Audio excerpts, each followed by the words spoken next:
Hello everyone, my name is Ben. And my name is Micah. And welcome back to Pass the Podcast, a podcast where we're coming back at you again with some new music. We're going to be talking about some of the stuff that came out in the last 2 weeks over here. Got a lot of exciting stuff to talk about. I was thinking a lot of indie bro shit. Yeah, tons of new stuff. I was thinking that we were going to be pretty dry on stuff towards the end of the year here, but I feel like people are trying to squeeze in some final things just to get it recognized by the year-end lists and by certain things like that. So that might be why there's so many new exciting things that just dropped.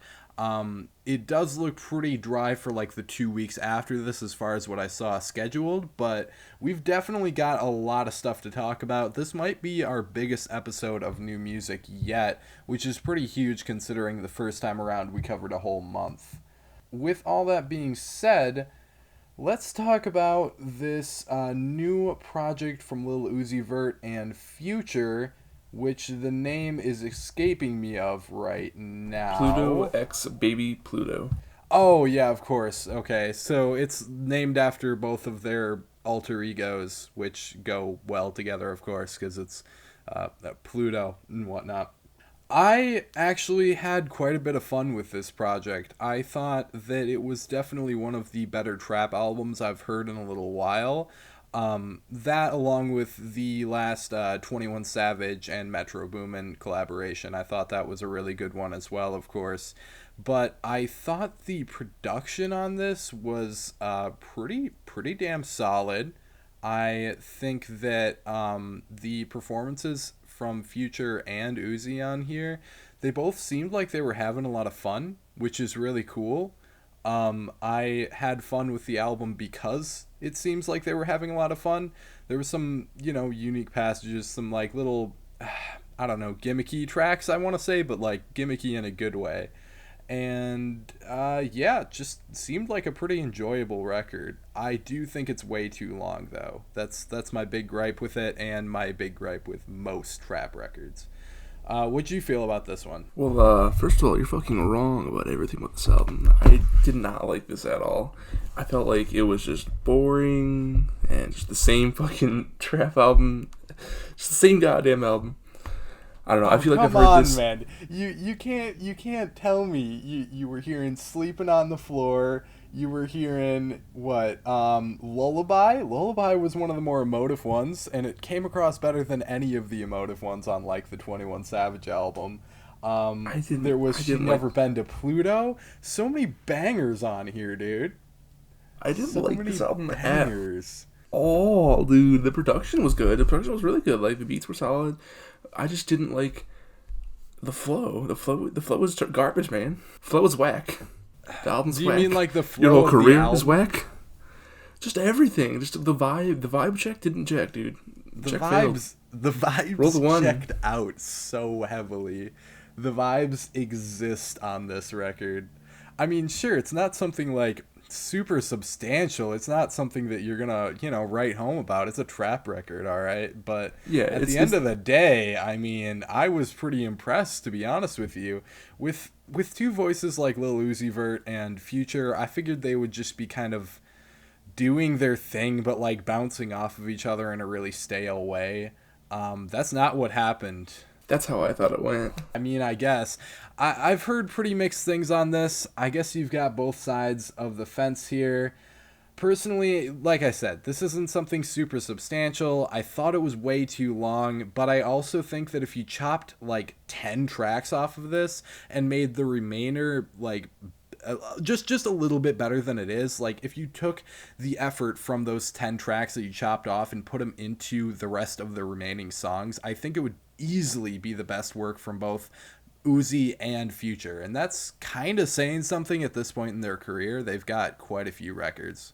I just know that Future and Lil Uzi could do better. They could, sure. So I'm gonna be honest with you. I went through and I listened to I just put shuffle on their like discography on Spotify to like get some context. So I wouldn't review this shit because at first I didn't like it. I'm like, I gotta make sure that I don't like this, and that's not just me not liking a trap record. And I genuinely like the vibe didn't check out, man. Vibe didn't check. I mean, I can see where you're coming from with it. I can see where you're coming from with it for sure. Um, I don't know. Had fun with it. But I guess that's something we're just going to have to agree to disagree on because I think it was a vibe. I think it was a whole vibe. Do we have anything else to say about it, though? My favorite track was Marnie on Me. I think That was a good one. That was a good one. Yeah. like I did enjoy that track. And then at least was Off Dat because I can't remember anything about the track immediately after listening to it. Yeah, that wasn't one of the especially memorable ones. I kind of liked the underwater like effect that they had going on there. But you know, I just want to let everyone know how I pick. Okay, we're talking about it. I just want to let everyone know how I pick my least favorite track. It's the one where I listen to it and I'm like, wait, what the fuck did it just hear? Yeah, I mean, I literally do have in the notes that I was writing along with this record, not super notable, but it's a banger on Off Dat. So I'm kind of with you on there.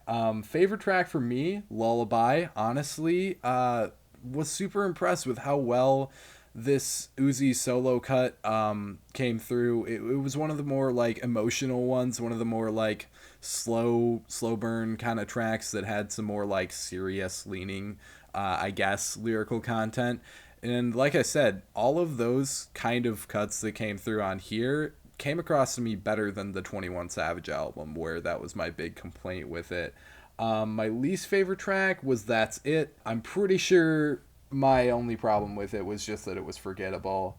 Which, like I said, yeah, there's a lot of tracks on here that were a little bit forgettable, unfortunately. Yeah, my notes here say I forgot this song before it was done. So, out of 10 rating, I guess I'm feeling a 7. How about you? 4.5. 4.5. Wow, we're getting right down to brass tacks with the 0.5s now, are we? I couldn't decide between 4 and 5, so I chose both. All right. Well, I do definitely give you some credit for not like just rating it super trash. So, I guess like it's like not F tier. It just they could do better. they could. They could do a lot. They could do so much better. I think we can agree on one thing I'm with not this. mad. I'm just disappointed. Yeah. I think we can agree on one thing. This would have been way better as an EP. This would have slapped hard as an EP. Probably been like at least an 8. I'm with you there. But I don't know. If that's all we got for it, next one up is the new AC/DC record with Power Up. Oh my god. Give me some thoughts. Why did they make another album? They're like number 17 from them, I do believe. How many original members are left? That player. I'm not one guitar sure player. Of. The bass player is the same too. The bass player and I believe the rhythm guitar player are the only original members. Fun fact, they had 3 singers. They had a singer before they blew up, before the guy that died. I can't remember his name. Yeah, I don't know, man. I'm not really up to snuff on my AC/DC history, to be completely honest with you. But of course, I'm familiar with a lot of their, more notorious, I guess, records out there. You got things like Highway to Hell. You got, Back in Black. The big ones, of course, I'm familiar. I've listened to amazing. It's amazing how through multiple lineup changes and through, 50 years almost now, they are still making the same album. And it's working commercially. It's making them money. This is making money. This is getting them places. Like, I was at Walmart and saw, like, a red pressing of this vinyl. Of course. It's that Walmart exclusive kind of... It's a Walmart exclusive kind of album. Hell yeah. I've listened to every single one of their albums before, like, multiple times growing up. And you could put all of their albums on shuffle, and you could be like, is it the new album? Is it the old albums? Nobody knows. You could literally take their stuff from the 70s, yeah, and put it on a playlist with this album, hit shuffle, you'd have no idea which one you're listening to unless you're very familiar. Even if you are, I mean, this is so damn similar to everything they've done before. Just a side note, we talked about this before, and I pointed it out just so that it would bother him while he's listening to it. The first track is Thunderstruck. It just is. There's nothing. It's called Realize. Like, it's called Realize. It's called Realize. But it's Thunderstruck. Here, it's the same fucking song. In my notes here, you know what? I'm gonna save that point for later. Do we have anything else to say with this album besides that it's the same goddamn album and everyone knows it? It feels like it has no life left in it whatsoever, and that's probably because most of the members hardly do anymore. This is straight out of the 70s, and hasn't had anything added to it in very many years. At least it's not the Corey Taylor album. You know, it is a little bit less butt rock than the Corey Taylor album. I will give it that. This is miles above the Corey Taylor album. Yeah, for sure. Because this was good at one point. Yeah. Like 30 years ago, this would be amazing. One more thing on this. Can we talk about these lyrics? Did you notice anything about that? Did you notice that this was a 60-year-old man talking like he's like cruising around looking for women? It's kind of weird. It's like, dude, Grandpa, stop hitting on the women. It's like when your grandpa like nudges you and goes, "Hey, that's a pretty girl right there," or something like that, you know? It's just weird, calm down, dude. Grandpa, you're older than the fucking dinosaur. I just imagine him in like some like rusty ass like 1974 Firebird trying to pick up chicks in a Quick Trip gas station parking lot. Yeah, and the other thing I noticed about this is just how incel feeling the track Rejection was. It just like it comes right down to the name. Like it's all about just getting rejected and whatever, but like he said something about like beating the person down or whatever. It just seems like it's a track. That girl said no, so I beat my wife. Yeah. I mean, that's how the phrasing came across to me. Like I said, maybe no malice intent, maybe nothing like that whatsoever. I don't think it's malice intent. It's easy. Yeah, we've got meatballs. Yeah, this is lame. This is boring. You know, if they had shown some like progression in their discography, I feel like they could be, you know, doing big things by now. So, like, you know, I will give them credit, though. Not like they didn't do big things before, but like, I mean, in the present day, they could be doing big things still that had some notoriety, where, you know, if they were experimenting a little bit or even just making like more matured music, I guess this could be really cool. But we're stuck with the same album for the 17th time. This is probably a fan service. I just realized this. Like, so at least they didn't go like some other bands and just like add a rapper or some stupid shit, or like it's our song with a trap beat over it, or dubstep. Looking at you, Korn. This is 0% trap beats, 0% Swedish songwriters, 100% rock music. Whatever the fucking Green Day billboard was that got memed on heavily. I forget what it was. It was something like that, though. It does really give me that vibe, though. R.I.P. Green Day. Yeah, for sure. Alright, what was your overall rating? Because we do rating first, I thought. We literally just didn't do rating first. Fuck you. My favorite track, Shot in the Dark. Kill Yourself. Favorite track is Code Red for me. I thought that closer was the only one that like stood out to me. Everything else was pretty wallpaper. My least is Realize because I hate you. My least favorite is Rejection because the lyrics are fucking creepy. Or at least very, not necessarily creepy, but just not right. Not right at all. 4 out of 10 for me. How about you?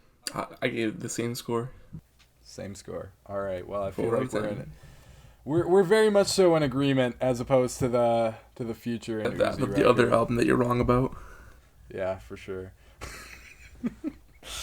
If that's all we got for it, do you want to move on to the next one here?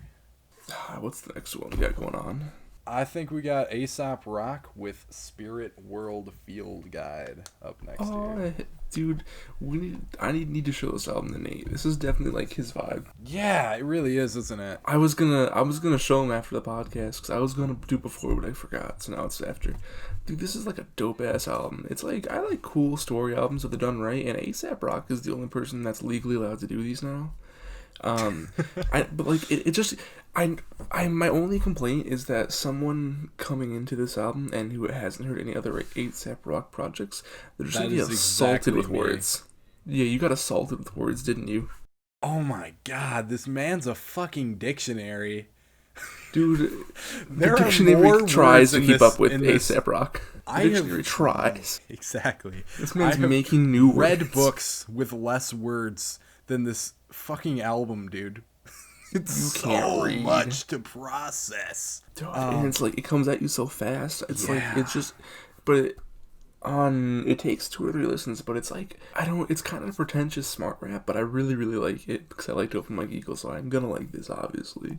And like, I like how some of the later tracks, mention older tracks. I can't remember exactly. I think like track 4 mentions the track that happened like right before it. It's really dope. And it's just so cool. You need to listen to it. I just can't. I'm geeking on this album.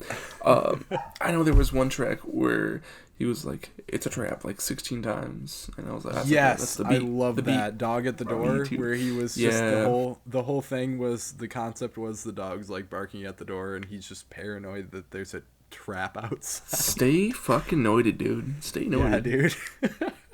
Exactly. I feel like we all kind of have a little bit of paranoia going on with us in the common day and age, and that was definitely a good representation of that. I feel like this album is about like going insane while like trapped in your own home. Maybe this is a quarantine album. I feel like a lot of what he has going on here is just like really getting inside his own head and like trying to be creative. And just dumping every creative thought onto the paper. I'm amazed that A$AP Rock hasn't run out of ideas. It doesn't seem like he ever possibly could. That's fair. He has like, so many good ideas. Just good ideas. Yeah, I know, man. What do you think about like... So I agree with everything you said, and also just like I think everything on here sounds really great. I think he's a really great rapper, a really great vocalist just in general. I think he has some of the most incredibly wild lyrics I've heard in a long time.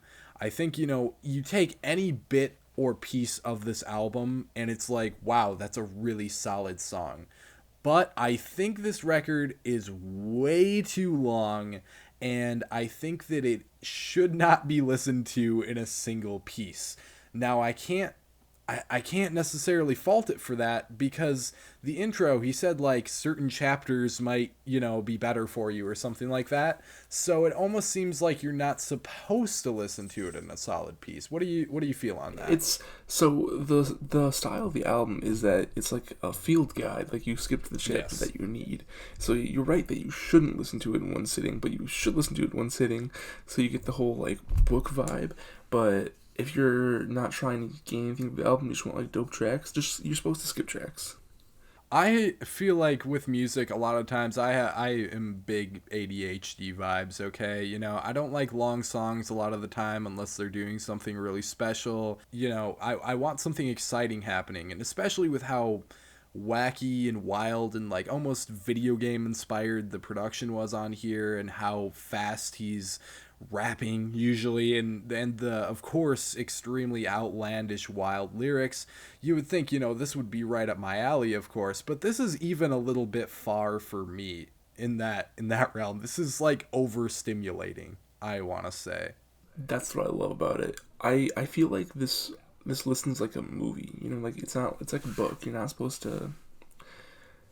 It's supposed to be like a full story, and you're gonna be there for a few hours. That's what my expectation is going into this. And one thing that you can probably say every time A$AP Rock releases a new record, that this is probably his most dense album, and I'm pretty sure you can say that every single time this man does anything, because it's all dense, and it just keeps getting like, there's just more words in every single album. Yeah. Every single album, just like, hey, you know what? More. So many words.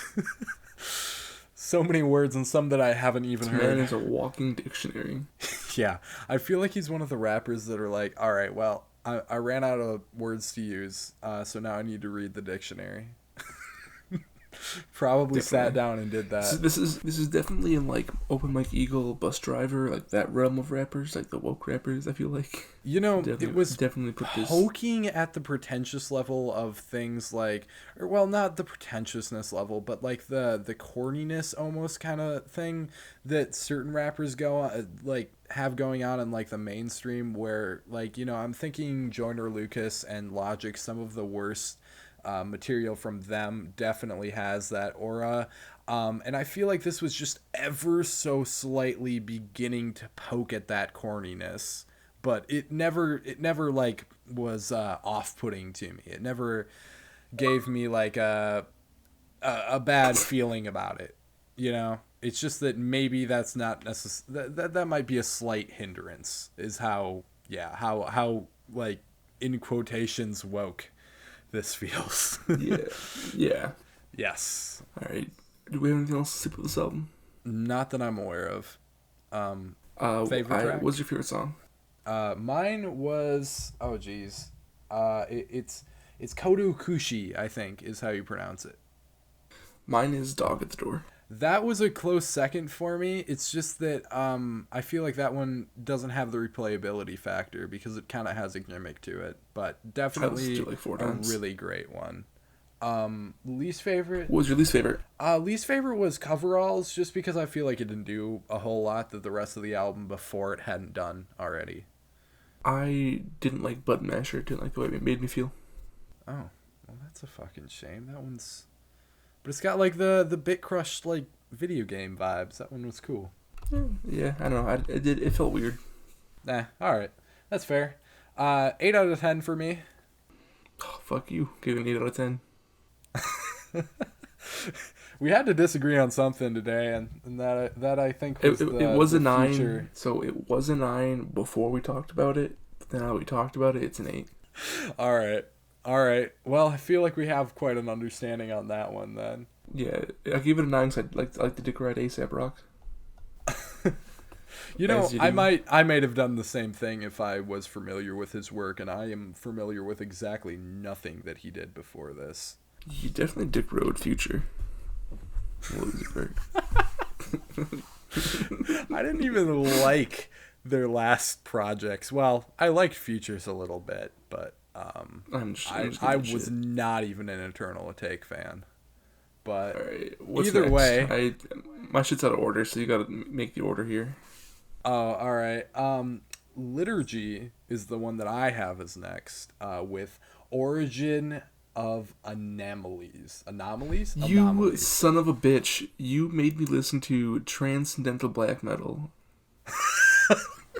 Yes, I did. I didn't look anything into it before listening to it. I was like, what the fuck am I looking at? She looks weird. I wonder if this album's gonna be good. It's probably like some weird, like, spacey, like, The pond cover's with so King Gizzard. weird. And then I'm just like, what is happening in my headphones? Oh my god, this thing just absolutely assaults your ears. I It does can't. not fuck around. Why do you want me to make I can't make an opinion on this. What's my opinion gonna be? Yeah, man, it's fucked. Alright, moving on. It's fucked, he says. Did you like it? Did you enjoy it? I don't know. I don't know. You don't know. It is certainly I a listened to it complicated 3 listen. times. It is. I couldn't. I don't know. I don't It know is if I like it. challenging. Challenging is a really So, good way to put it. I couldn't get it because I was like 3 in the morning and I was already like 6 albums deep. I couldn't get it. But I knew that it seemed like it could be a little pretentious. Like I looked into the artist and like, oh yeah, for sure, dude. it's hella pretentious, but it's produced so well. It is. I think that this is definitely the best thing I've heard from Liturgy. I am fairly familiar with. I think it's just a single dude. I think it's just his work, which is crazy because this does sound like it has like an entire fucking orchestra put into it. There's so many layers to this. But either way, I am familiar with some of his work. I'm most remember HAQQ though, and I fucking hated that record. Not due to it just being bad, but due to it just being really pretentious. The main gripe I had with it was just that a lot of it just didn't sound good to my ears, but especially the vocals. The vocals on here still exist, and I still really don't like them. That is still my least favorite part of this album. I just don't like black metal vocals. it doesn't it doesn't sound like words. Like, okay, so from someone who has listened to a decent amount of black metal, he does a good job. Does a good job on like he's for what he's trying to do, he succeeded. Right. I just don't like what he's trying to do because it doesn't sound. And that's it doesn't sound like words. I feel like that's a super boomer thing to say, of course, but that's the thing that's always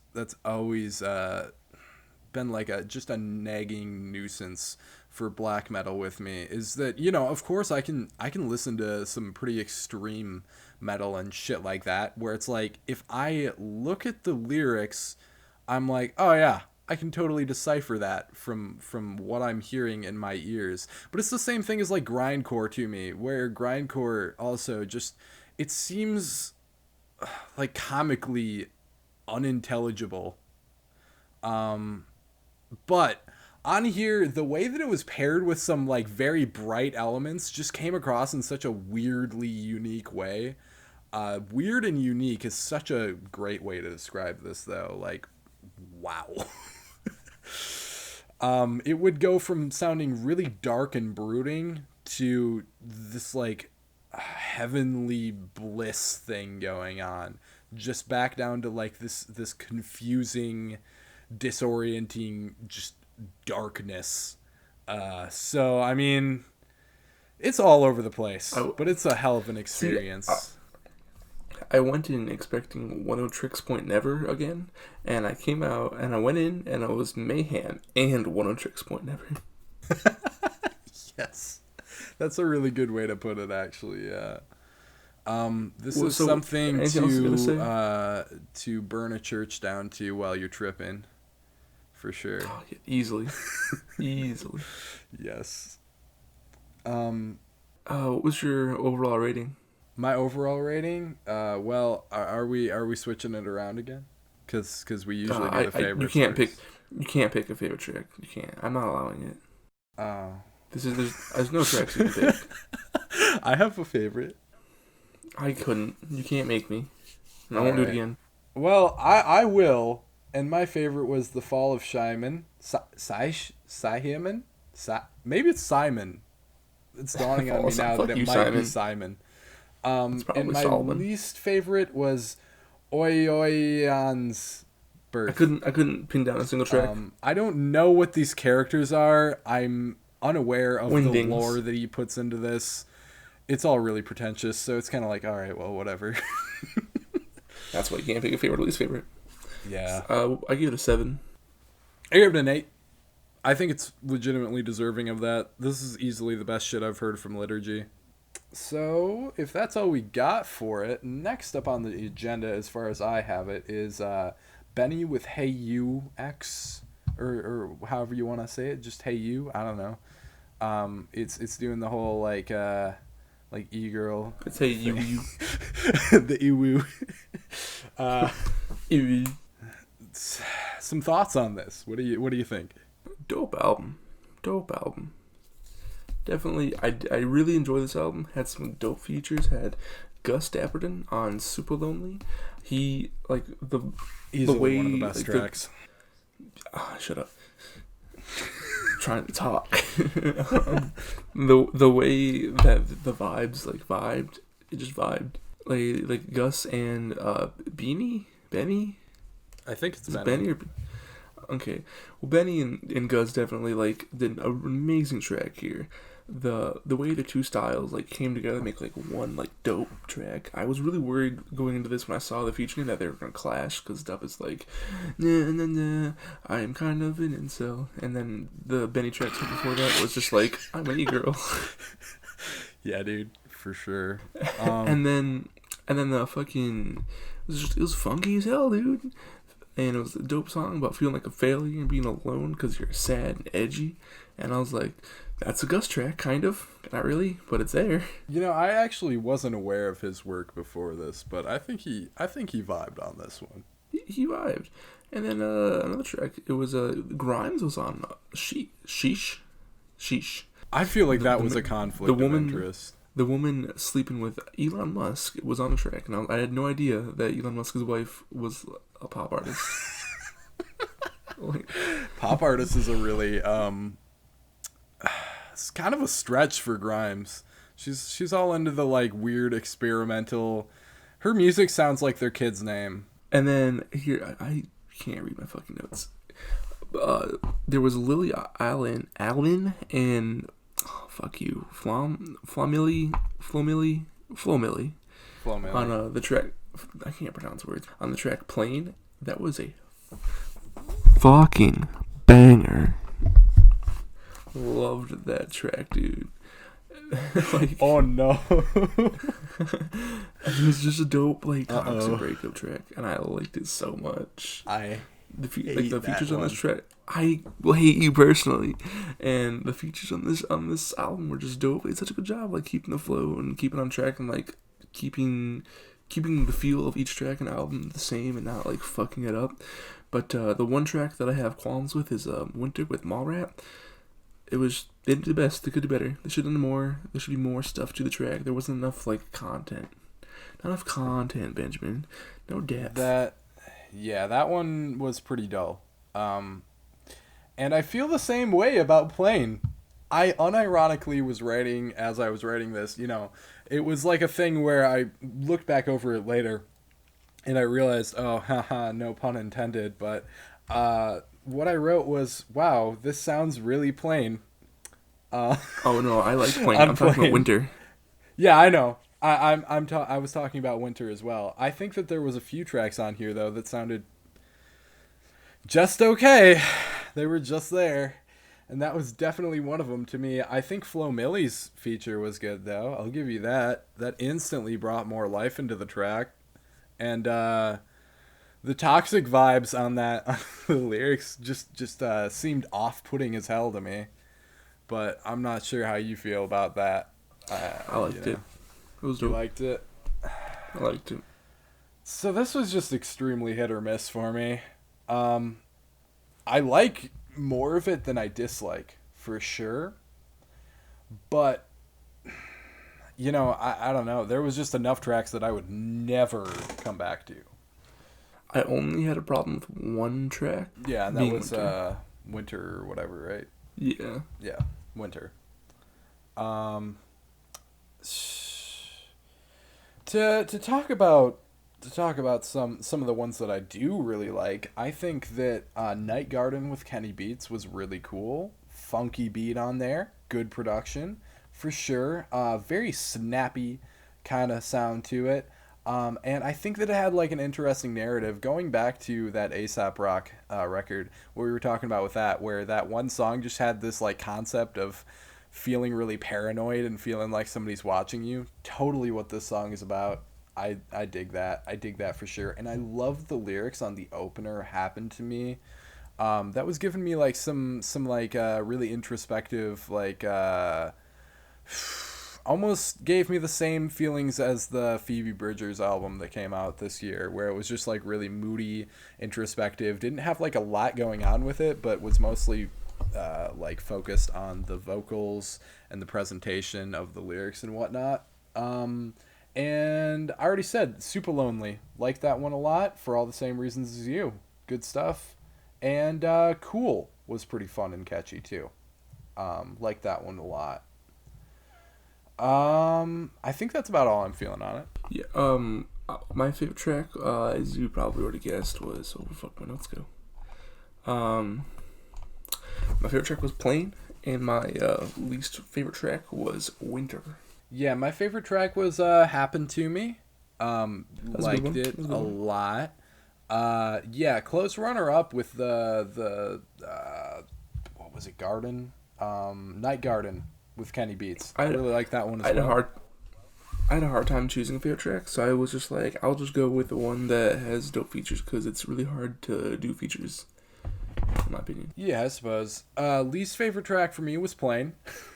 You know what? That's when you're fucking wrong. You know, it's okay. It's okay, Ben. It's okay to be wrong twice in a row. You know, I just know that you're wrong, and that's okay, Ben.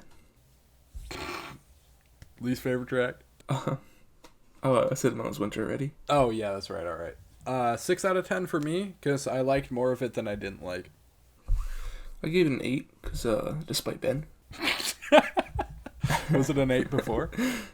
Yeah, it was an 8 before. I really liked this album. I was considering giving it a 9. Yeah, it just seemed too hit or miss for me. But, if that's all we got, shall we move on? Yeah, we shalt. We shall move on to the Cribs with Night Network. This is boring. I don't... Yeah, okay. What was your favorite track? I guess In the Neon Light. I chose I Don't Know Who I Am. I don't remember either of the songs we just mentioned. Nope, neither do I. What was your least favorite track? Least favorite was Earl and Duke, because that was towards the end of the record, and that was when I was sitting there just like, wow, I am painfully bored. This is painfully dull. I gave it Thought I'd Feel Again.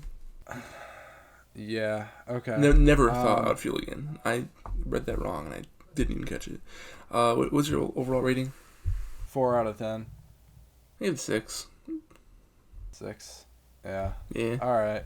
They could do better. They could do better. God, they could do so much better. They could make music that doesn't sound like everything else. I could give it a 5, but I went with a 6 because I think in the moment I liked a couple tracks, but afterwards I forgot. I could give it a 3 and be pretty comfortable with that, but I think that they're too good at what they're doing, like on a technical standpoint, to want to give it something that low. Yeah, I think it's also the reason why I got a positive score from me, just because of the technical skill. All right, well, they I could feel like be a really good cover more. band. Oh, they'd be a really good cover band. Oh yeah. The Strokes cover band for sure. Oh hell yeah, dude! I wouldn't be complaining. Yeah. If that's all we got to say about it, Uchis with Sin Miedo. Fuck yeah, dude! Hell yeah, dude! Fuck I was hoping yeah. you would like this. Hell yeah! It's Uchis, dude. I love Uchis. Oh really? Are you familiar with her stuff? I am familiar, dude. Like an album standpoint, but she featured on a Tyler the Creator song a long ass time ago, and then I was like, her voice is dope. Let me listen to her. Yeah, she's got some really good stuff.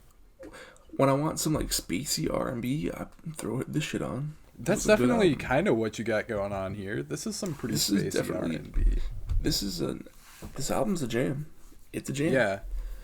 I can't understand half the lyrics because it's Spanish, and I don't care. It's good. You don't necessarily need to kind of get the feeling behind it. I feel like the lyrics are pretty much exactly what you'd expect, with just how like smooth and sensual and like spacey but kind of like romantic this all like has going on. And I don't speak Spanish either. I don't want to make it sound like that. I translated everything. So I have a basic understanding of what's going on here, but yeah, for the most part, lyrics are exactly as you would expect. So I feel like, you can pretty much appreciate it no matter what. Definitely, some of the better Latin pop I've heard in a little while, for sure. That's cool. I like that she didn't really care about what people had to say about her doing a Spanish record, and just kind of went for it. Cause this track is like, yeah, dude. Despite people said this track has bangers. Like a couple tracks that just always stood out to me was Vaya con Dios and La Luna Enamorada. I'm pronouncing that probably horribly wrong, but I really liked both of those too. They were dope. What did you think of the features on here? Because I think especially Rico Nasty had some good stuff. Yeah, I was actually supposed to mention Rico Nasty.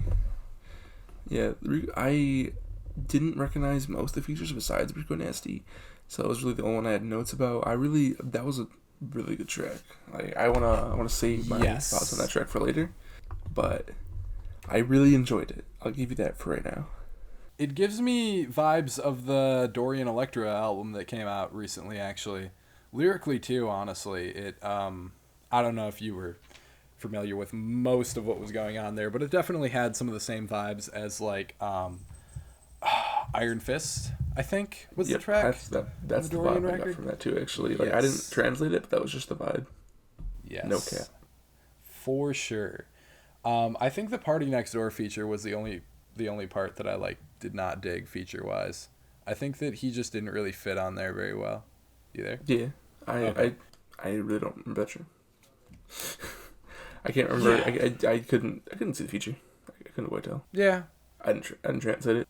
Probably should have. I will next time. Right. I liked plenty of the production that went on here.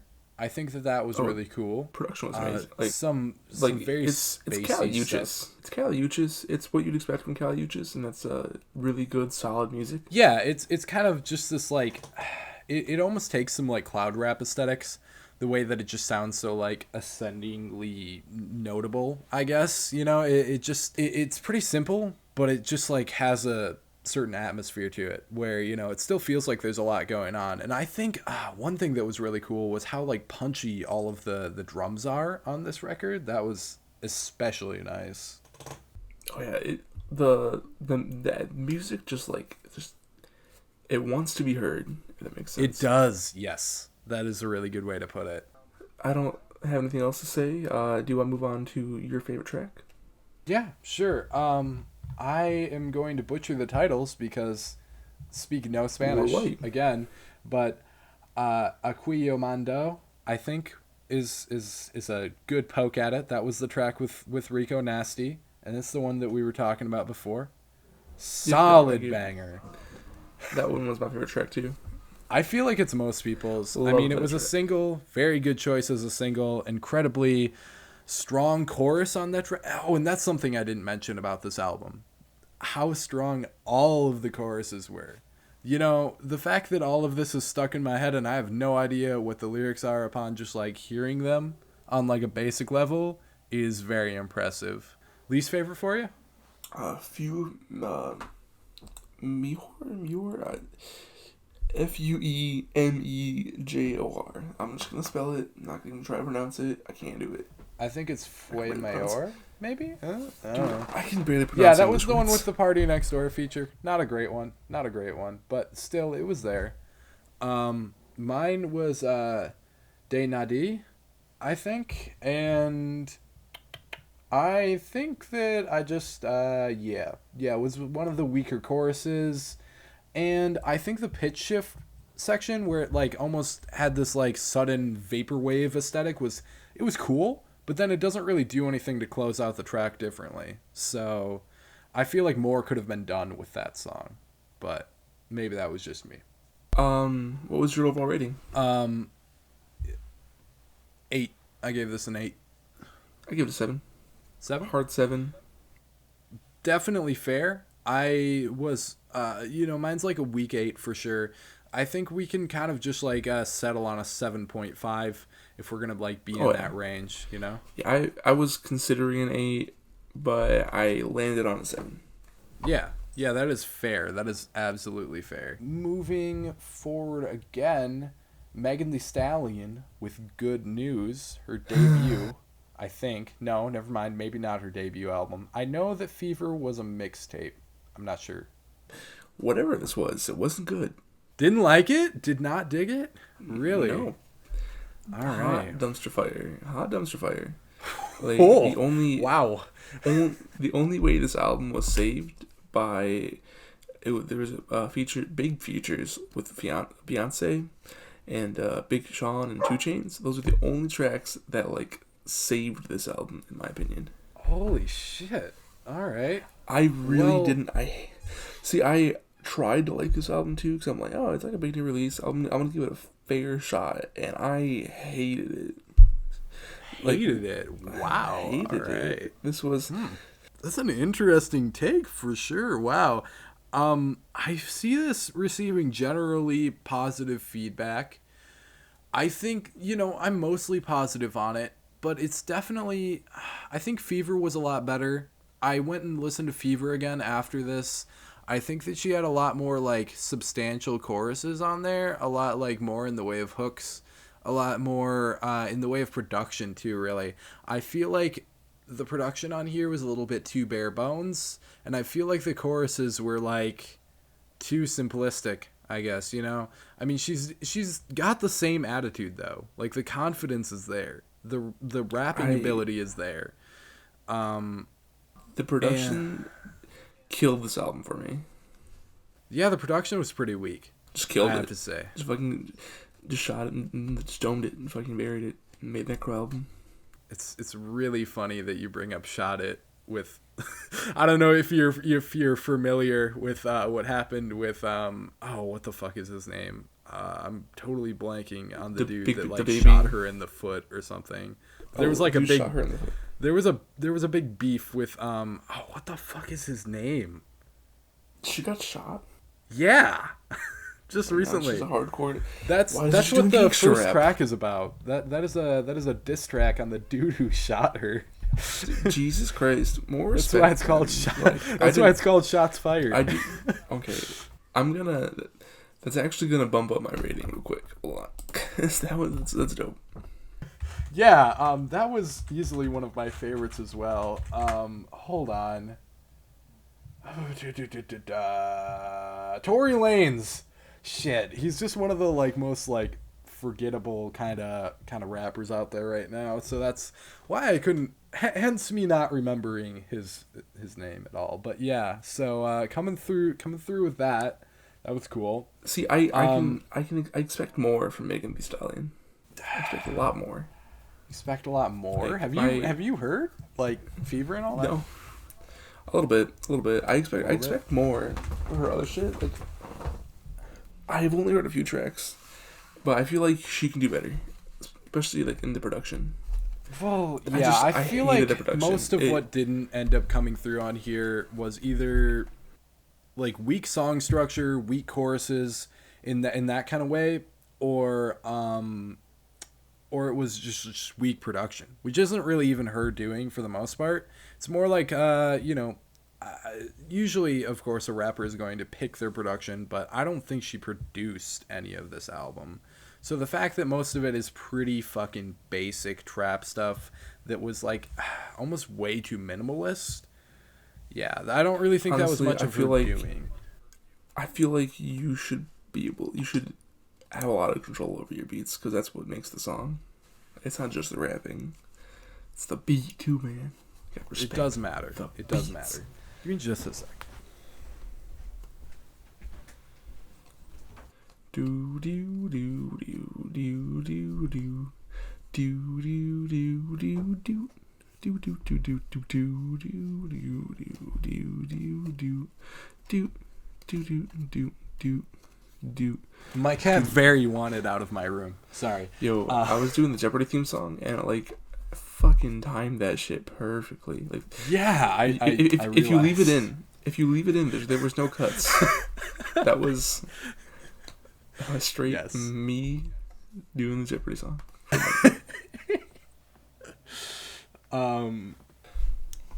I feel like the only reason this album didn't get a 0 was the features, and I could in a few tracks.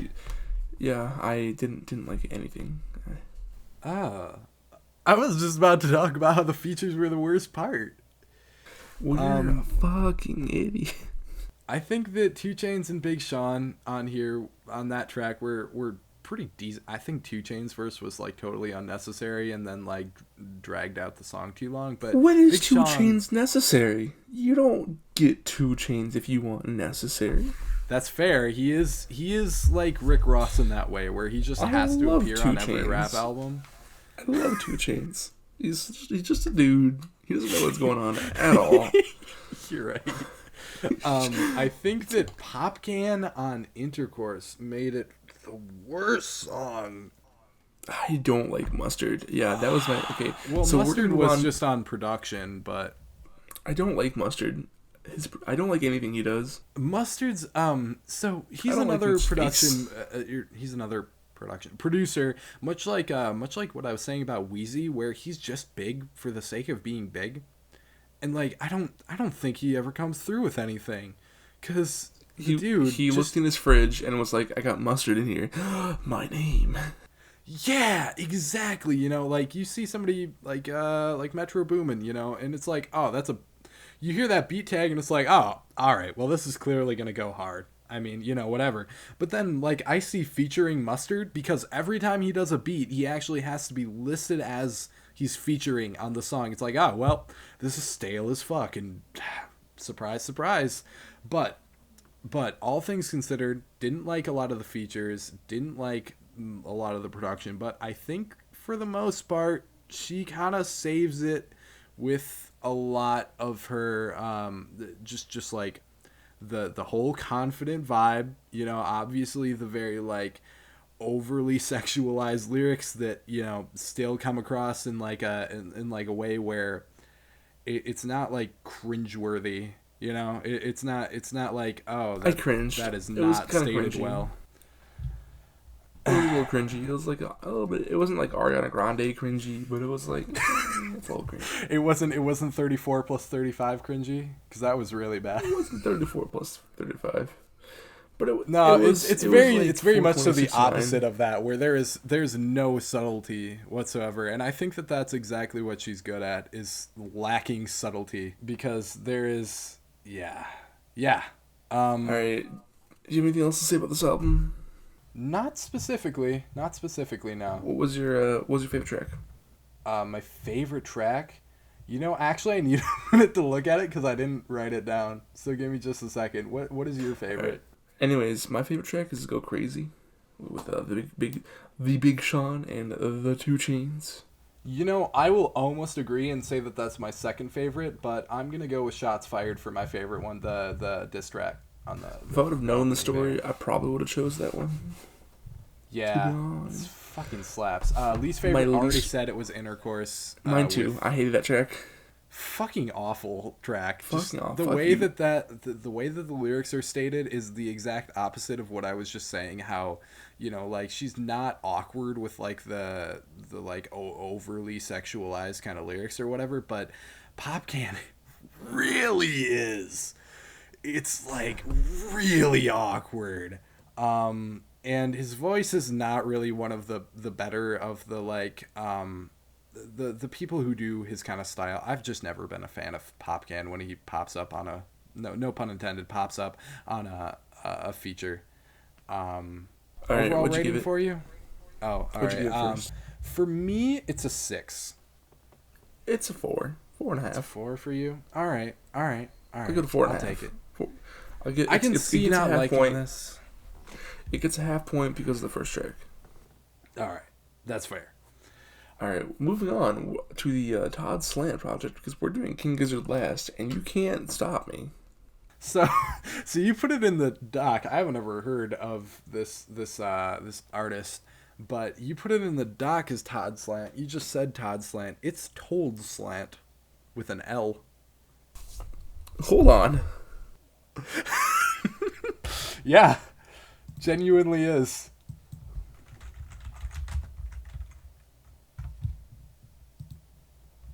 I think it's still just like I've been listening to this man's for 4 years. And I type in Todd Slant and it pops up. it's close enough when you type it in. I think that like it just didn't. 4 end up mattering. years though. 4 years. You know, and I thought it was Todd Slant at first too, and then I was looking. I'm like, oh, I think he's got that fucked up. But that aside, I guess He's face palming in the Spotify photo because he fucking knew. It's like I don't get Todd. I don't get the name. I don't know why it's Told. I feel like it was Because he's autocorrect. telling you. Because he doesn't sing, dude. He just tells you. He can't sing. tells you. It was trash. He told you slantly. Yeah, very, very slantly.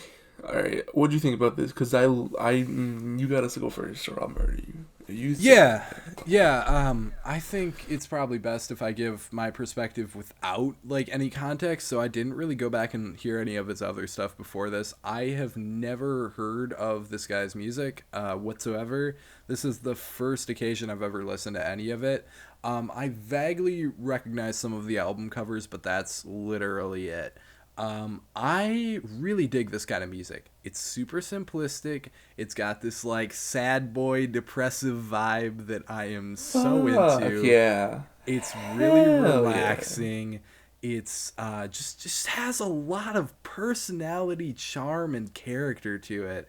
It's not like impressive. It's not, anything crazy musically like fucking off the wall wild, all right, but it is Ben, chill. I'm cutting in right here. I've never been more proud of you. All right. Well, I'm glad to hear. Before this point, I've never been more proud of you for appreciating this album. Yeah, no, it's really easy to appreciate. I'm definitely into this kind of thing. It just came across to me as really likable and gave me good sad feelings. It was. I mentioned this damn Phoebe Bridgers album so much. I feel like this is like the 5th mention of it on the podcast alone, but gives me the same feelings. The really like simplistic vibe with a lot of feelings, a lot of like, wow, I can totally go have a cry to this. That'll be a good experience.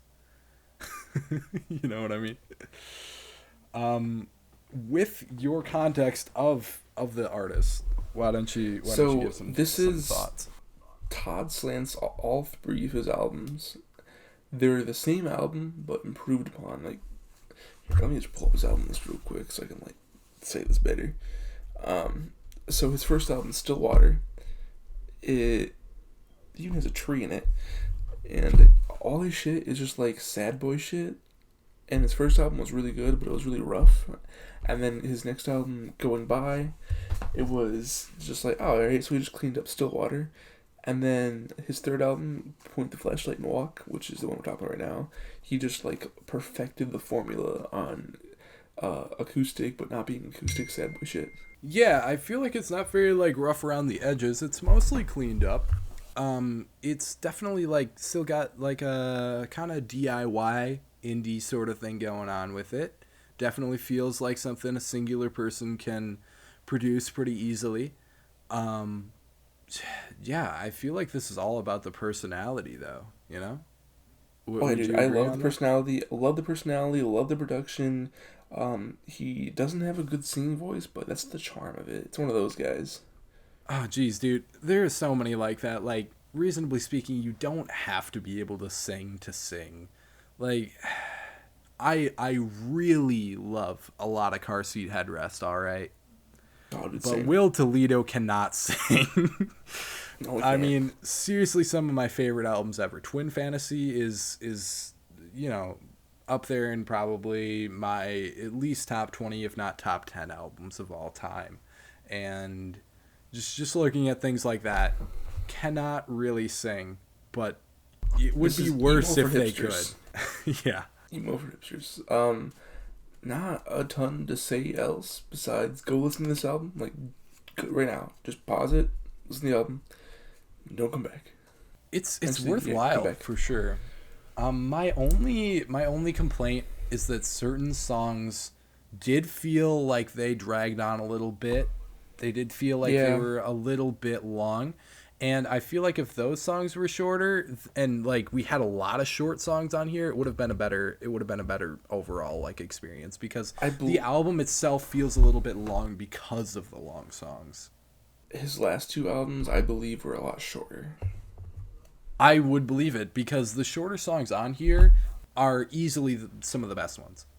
Like the ones that were around that like 2-minute mark, perfect tracks.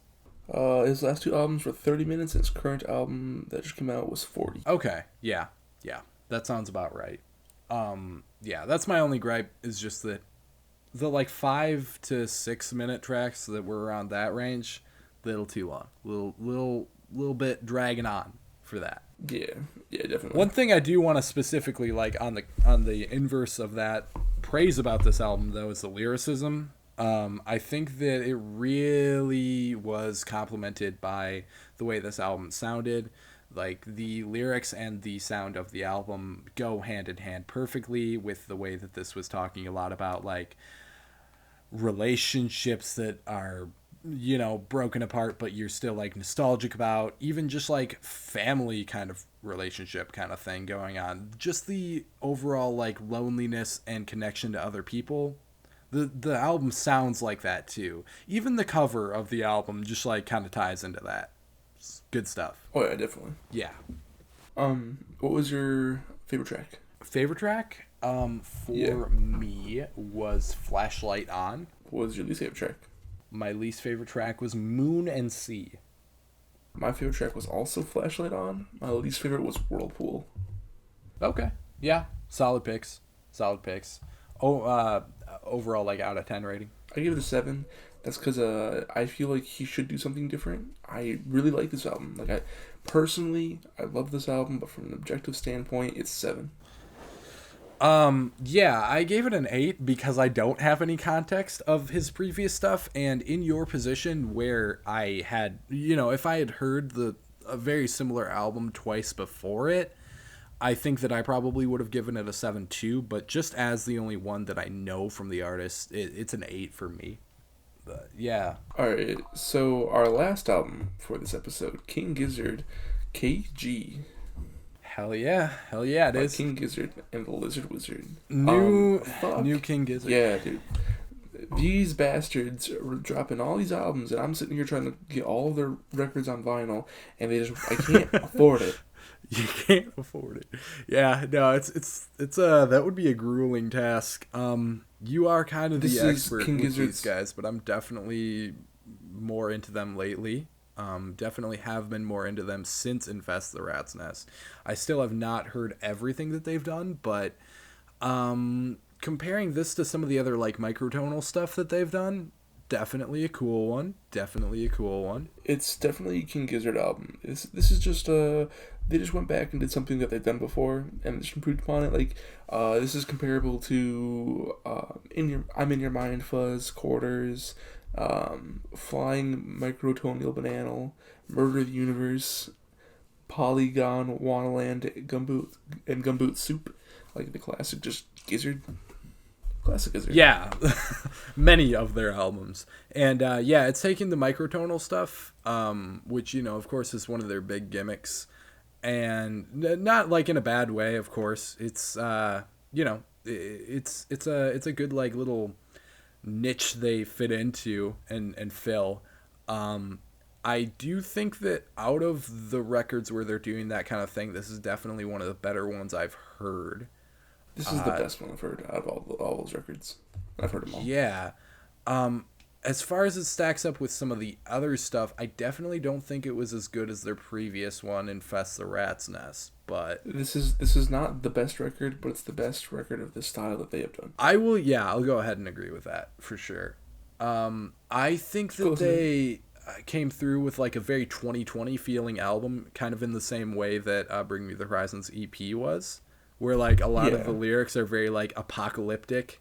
And, you know, I mean, it's definitely not as literal as the Bring Me the Horizon EP we talked about, but still, just, like, even how the second track, Minimum Brain Size, the second track? Either way, wherever that landed on the album, is talking about how, like, people act so stupid. And then, like, the closer on here was about how, like, humanity doesn't, like, learn from its mistakes at all.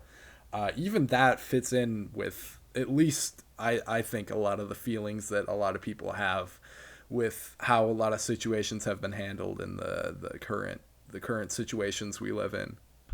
Yeah, I don't have a ton to say about this album because I have heard someone like it before. It's definitely good, just, like, spacey, microtonal, like you were saying. Just their thing. It's just their thing. It's King Gizzard. Sounds very King Gizzard. Yeah, you know, and this being almost like self-titled album, with, you know, it being called KG, definitely fits, because this does sound like a lot of their stuff seems like a redefined kind of nature of a lot of the stuff that they already did. Kind of seems like a fresh take on it. Kind of seems pretty similar though too.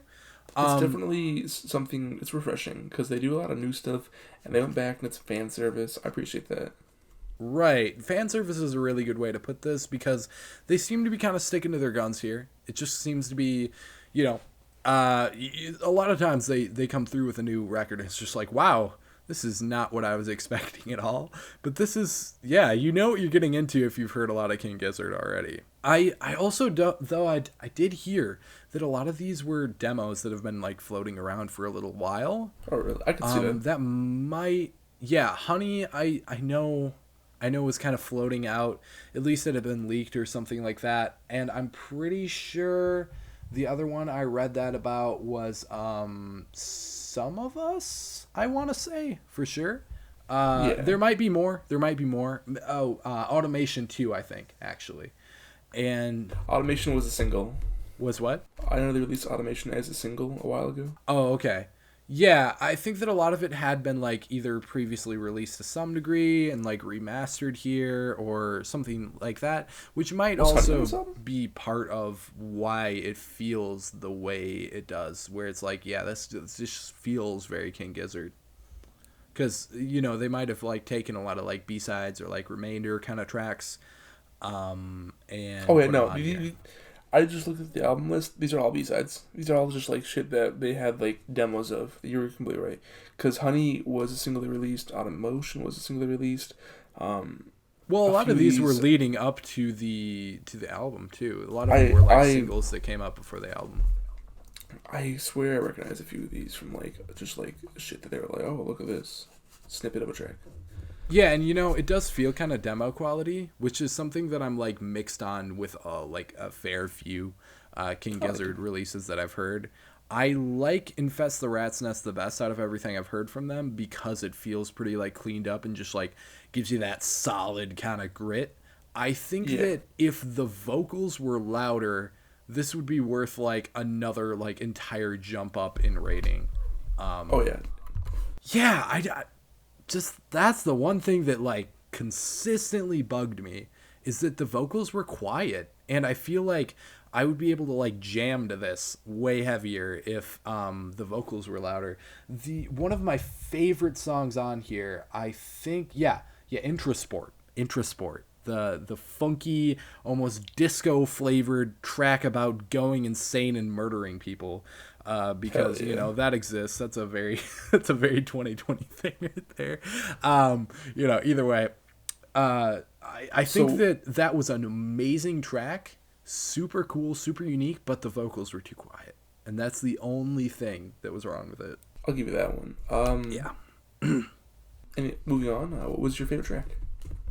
My favorite track on here was, in fact, the closer, which I think was an amazing closer, The Hungry Wolf of Fate.